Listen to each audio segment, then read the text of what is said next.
Welcome back to New Rockstars. I'm Erik Voss, and this is a breakdown of the trailer for Daredevil Born Again, the new season coming to Disney Plus on March 4th, continuing the storyline from the 3 seasons of the Netflix series from 2014 to 2018, starring Charlie Cox as Matt Murdock and Vincent D'Onofrio as Wilson Fisk. The devil's work is never done, and neither is our work here at New Rockstars, combing through these trailers for all the details that you missed. And there are some crazy cameos and Easter eggs in here, so let's buckle in. And hey, myself and Jessica Clemens are now officially back on the road to Born Again. We are now returning to our mission to rewatch all of the Daredevil seasons from the Netflix run, season 1, season 2, The Defenders, and season 3. We're going to be breaking down all of them to catch you up before Born Again premieres. We started this rewatch series in 2023. We had to put it on hold, but now we are back, and we got some extended season by season breakdowns coming your way, starting with our breakdown of season 1 coming at the end of this month. And New Rockstars now has a channel membership option. Just hit that join button, and in addition to supporting New Rockstars directly, you will be able to access early ad-free versions of select videos, including these upcoming Daredevil Road to Born Again rewatch breakdowns. So if you want to watch those breakdowns without ad interruptions, just consider supporting us as a member. Let's break down this trailer. Thank you for finding the time. I will admit, it's not entirely unpleasant seeing you again.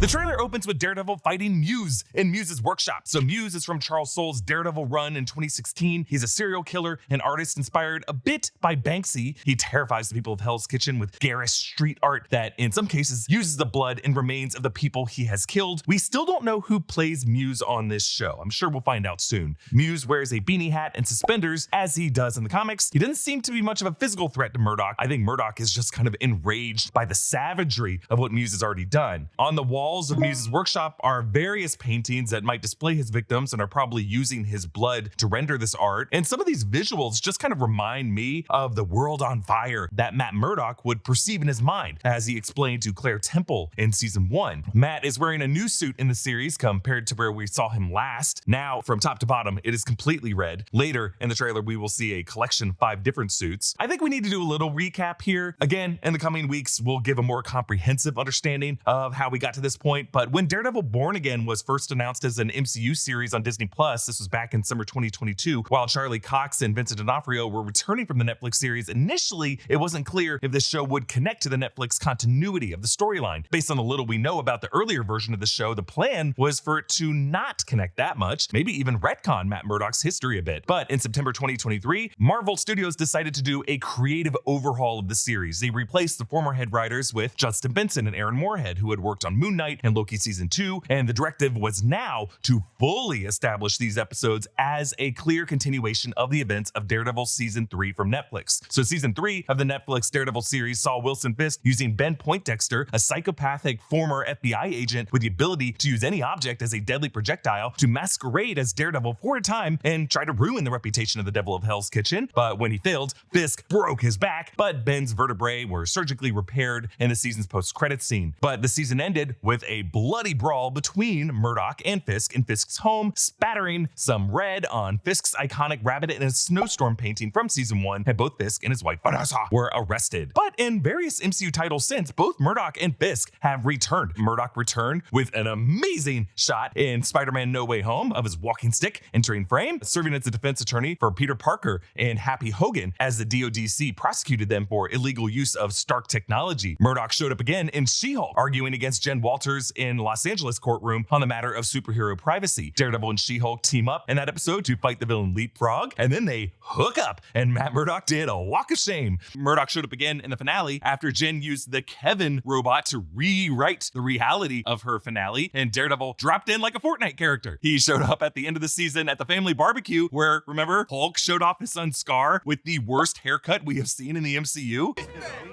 Wow, you're family. Meanwhile, Wilson Fisk surprised us as the big bad of the Hawkeye series, the boss of the Tracksuit Mafia, and Kate Bishop's mother, Eleanor Bishop. That season ended with Fisk's assassin, Maya Lopez, aka Echo, shooting Fisk in the eye, but Fisk survived that and returned to the Echo series with a repaired eye implant using AR technology that allowed his optic nerve to translate ASL. Maya used her ancestral powers to reconnect Fisk to his childhood trauma, recalling Fisk's dark origin in the first season of the Netflix series, and maybe providing Wilson some healing. In the post-credit scene of of the Echo series showed Fisk flying back to New York City, preparing to gather the heads. And after seeing a news discussion about how New Yorkers really want a fighter in the mayor's office, Fisk decides to run for mayor. Matt meets Wilson face to face in this public setting, a diner, and he says, Thank you for finding the time. By including this line in the trailer, it almost feels like a meta wink to Marvel Studios for resurrecting this show, but really to the fans for keeping this whole thing alive. Like, thank you for finding the time to keep track of hundreds of hours of Netflix Marvel shows, not all of which were great, but hey, the Daredevil parts certainly were. We were wondering if this diner might be the same diner where Karen and Ben Urich met up in season 1 of Daredevil. Actually, in the Entertainment Weekly article, Charlie Cox described this diner scene as, quote, an unstoppable force meeting an immovable object. Choice words, referring to the iconic Batman Joker interrogation in The Dark Knight. Remember, Heath Ledger's Joker used these exact same words to describe the two of them. This is what happens when an unstoppable force meets an immovable object.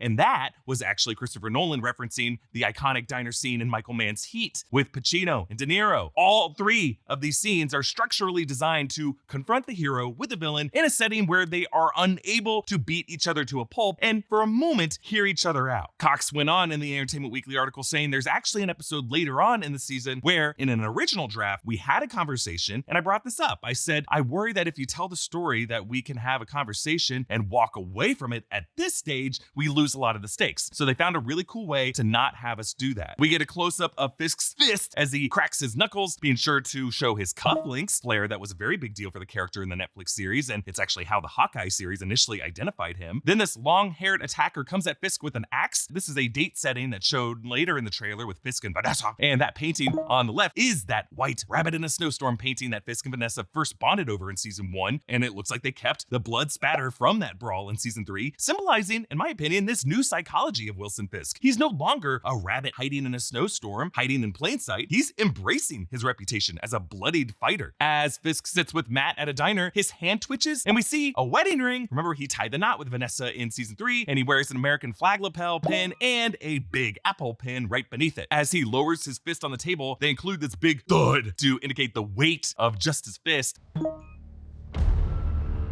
And I think it might be a veiled nod to the Netflix era because remember, the Netflix da-dum sound is actually taken from House of Cards. It's a sound of Frank Underwood knocking his fist twice on the desk.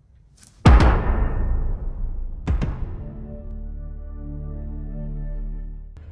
lot of time has passed.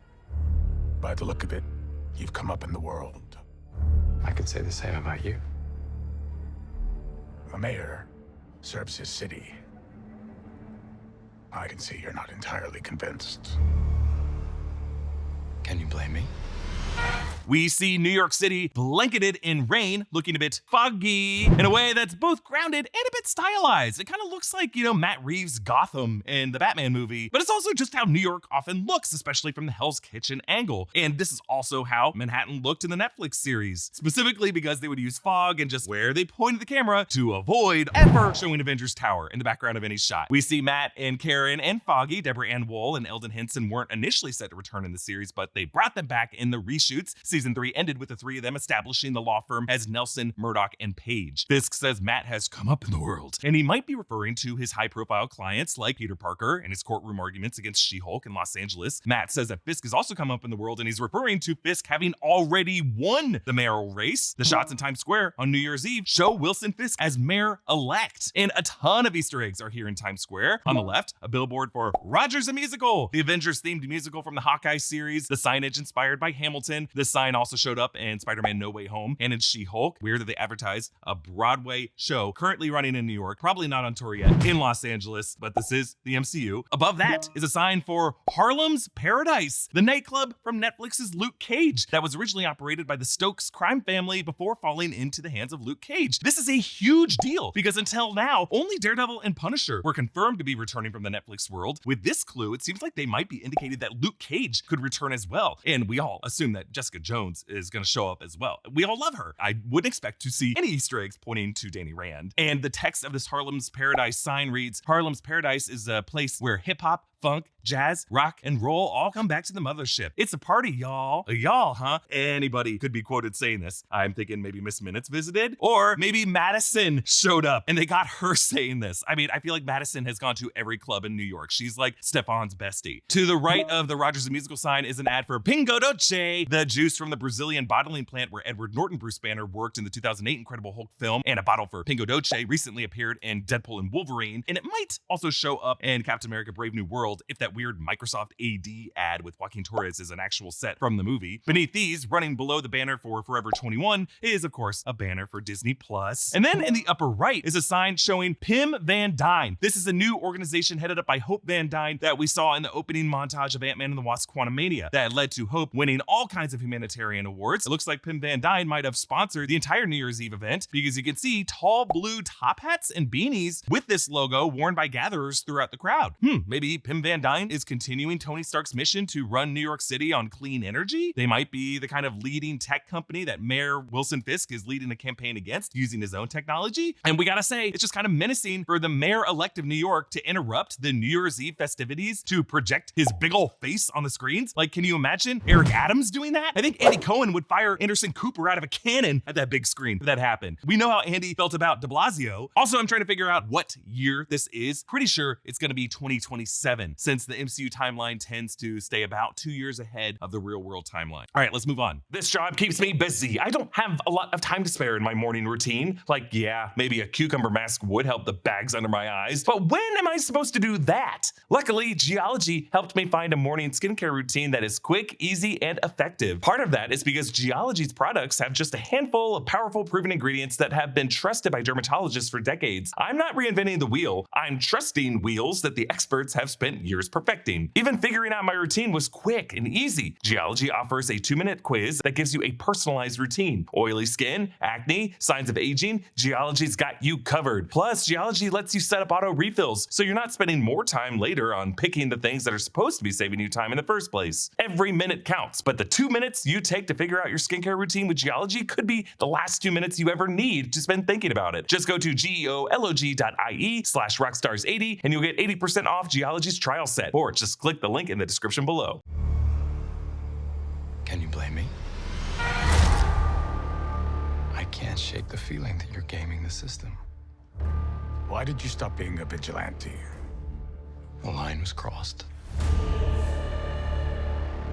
All right, we see a street artist, I assume this is Muse, painting graffiti of Wilson Fisk that reflects the duality of the two-facedness of this politician. The word king is on Fisk's jacket with an American dollar bill filling in the letters. So that art is barely peeking out of the jacket of the public persona of Fisk, but on the right is the true Fisk, the dollar bill filling the shirt of a frowning, corrupt Fisk. I feel like even Banksy would say, maybe dial back the symbolism a bit, mate. But this graffiti cross-dissolves into Fisk eating, chewing methodically, as we often saw him doing with his daily omelets on the Netflix show. But then we smash cut to who he really is, savagely pounding who I assume is that long-haired attacker. This double-handed King Kong smash that he does is the same thing that he would do to Matt, specifically in season 9, Speak of the Devil. That beating haunted Matt when he was trying to meditate to heal himself. He kept seeing images of Fisk smashing him. Then we see an elevated train passing a construction site, which might be part of Mayor Fisk's renewal pledge to rebuild parts of the city before he formally entered politics. That was part of his media campaign in season 1. And Matt says, I can't shake the feeling that you're gaming the system. And Fisk does not respond to that, but rather changes the subject to ask Matt when he stopped being a vigilante. But how, I wonder, is Fisk gaming the system? Has he expanded the tech that he introduced in the Echo series to try to manipulate the media, manipulate reality for everyone in New York? Matt says a line was crossed. And I assume that ethical line wasn't like hooking up with Jen or being a Fortnite drop-in after Kevin warped reality, but rather something that we will see on the series, like Matt accidentally killing someone, because we now see the stylized shot of Matt's scratched Daredevil cowl falling in slow motion toward a crime scene. On the street, you can see that that is outside Josie's bar, the bar frequented by Matt and Foggy and Karen, and one of the devil horns from the cowl is missing, making a D shape for Daredevil. But we see blood on the sidewalk, injured or dead people from whatever this was, and an ambulance pulling away. So this could have been a criminal that he accidentally let fall to his death, and now Matt is like throwing away his cowl out of shame for letting that happen. On to the next clip. It's hard to come to terms with a violent nature.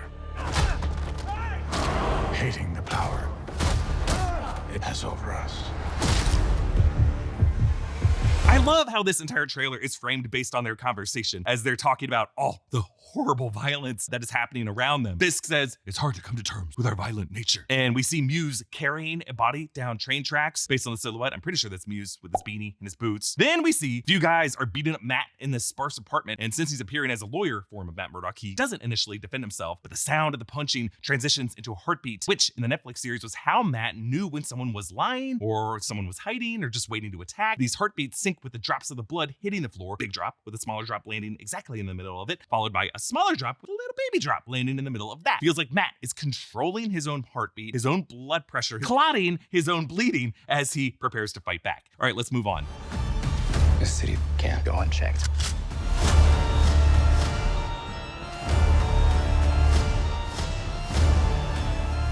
Sometimes peace needs to be broken.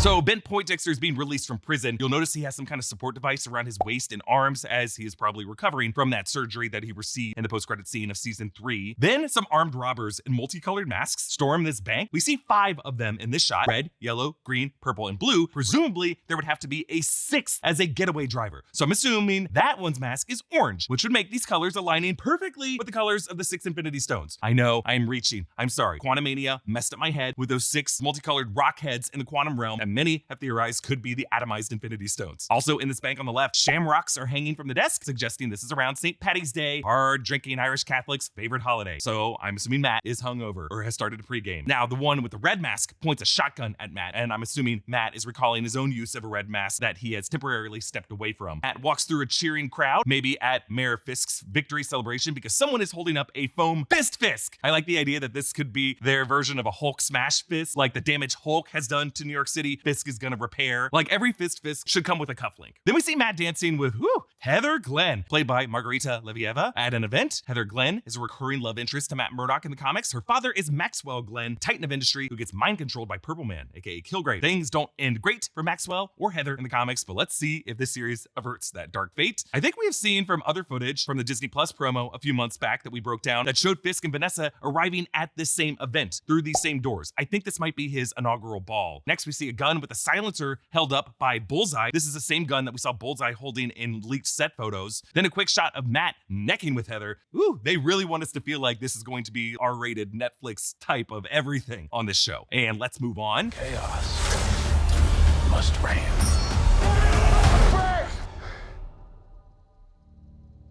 Mind putting the hatchet down?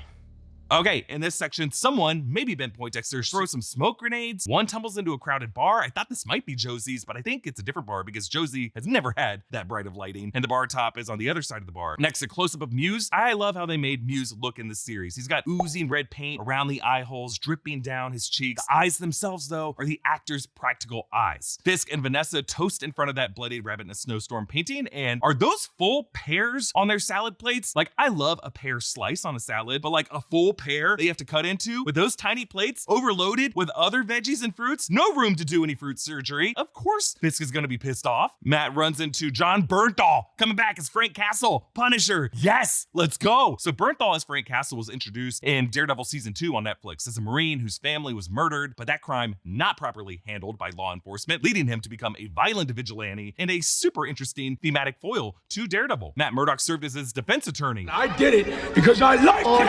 Hell, I loved it. Punisher got his own spinoff series that went 2 seasons. We last saw Frank Castle ending the villain of season 2, Billy Russo, Jigsaw, and then embracing his Punisher identity with a new skull vest as he mowed down a gang of criminals. And Matt here telling him to put down the hatchet almost feels like a reference to the two of them trying to bury the hatchet. I think they will team up on this series. On to the next clip.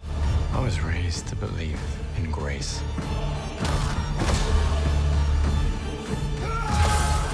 But I was also raised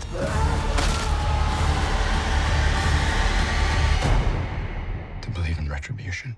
Okay, outside of New York Mutual Bank, the door explodes. It looks like this is a hostage situation with SWAT teams going in. I think it's the same robbery that we saw earlier with the multicolored mask. Then a quick shot of Michael Gandolfini, son of James Gandolfini, who played young Tony Soprano on The Many Saints of Newark. He's playing Daniel Blade on this show, a new character rumored to be Wilson Fisk's director of communications. We also know that he's gonna have some scenes with a character named Bibi Urich, daughter or maybe niece of Ben Urich, the journalist who was killed in the first season of the show. She's probably gonna be picking up the torch as like the journalist figure for the New York Bulletin. She's gonna be played by Janaea Walton. And we see a few of Muse's victims suspended by chains, and this is gnarly. I assume their bodies are being drained of blood for Muse to use in his art. Quick shot of Matt smashing the head of the Mind Stone robber, if we were going with the color scheming. And then a new character, Hector Ayala, aka White Tiger. So Hector Ayala was introduced in 1975 as a second Latino superhero in Marvel Comics. Hector is a Puerto Rican student in New York who discovers the 3 amulets of the Sons of the Tiger that, when worn, turn him into the White Tiger. In the comics, he's often grouped with the Defenders characters, Iron Fist, also with Shang-Chi. In this show, he's played by Camara de los Reyes, who sadly passed away in the past year. Then a shot of Cole North, played by Jeremy Earl, entering the bank. Cole is a modern Daredevil character, a police detective. In the comics, he was investigating a homicide committed by Daredevil. If Matt did cross the line as a vigilante, as he said to Fisk, maybe it's an event that Cole is investigating. Another piece of what I assume is Muse's artwork showing a blind person screaming while wearing a crown. I assume it's painted in blood, but I think there's a common theme among many of his pieces that show the figures bleeding from the eyes or having their eyes removed. It's basically what his mask is, right? Also on the right, that is a Punisher skull, my friends, but mixed in with some pirate-themed crossbones. Then some twin shots of Matt twirling his baton on a rooftop while Fisk perches on a different rooftop. And then a very quick shot of Muse jamming his tube into one of his victims, maybe to drain the blood. And then Matt opens his wardrobe to show 5 masks. What is this? The Michael Keaton Batman and the Flash trailer? I love these 5 masks. I don't know why you would need 5 of them, but I like that there are 5 of them. One is gray, one is red and matte painted, one is gold, one is black that I think could be the Shadowlands look, and then a textured red cowl. The golden cowl was part of a suit that he was wearing in the She-Hulk series. The eyepieces of all 5 of them are red though. I am very much looking forward to the suits that go with each of these. On to the next part.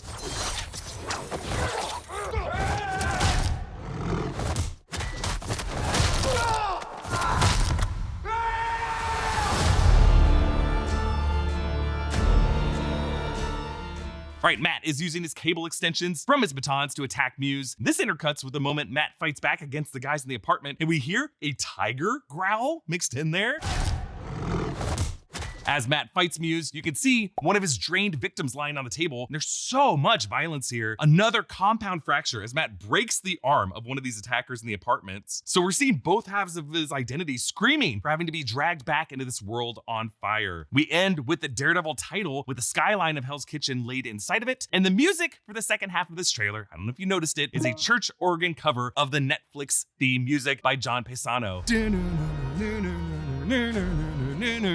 It is so good. And I think it is a wise move of Marvel Studios or Marvel Television to just embrace everything that we loved from the Netflix era, because it's really the reason why these incarnations of the characters are so popular. I'm so excited for this show. And yes, I am wearing our Daredevil and Punisher inspired Justice and Punishment shirt. It's available at our merch store, nerdriot.shop. It's another great way to support new Rockstars as we return to this road to Born Again. And starting March 4th, we're going to have so much great Daredevil coverage on New Rockstars and on the Break Room. So please subscribe to all the channels in the New Rockstars network. Hit that join button to join us as a member. Follow me at EA Voss. Thanks for watching, and I'll see you next time. Bye.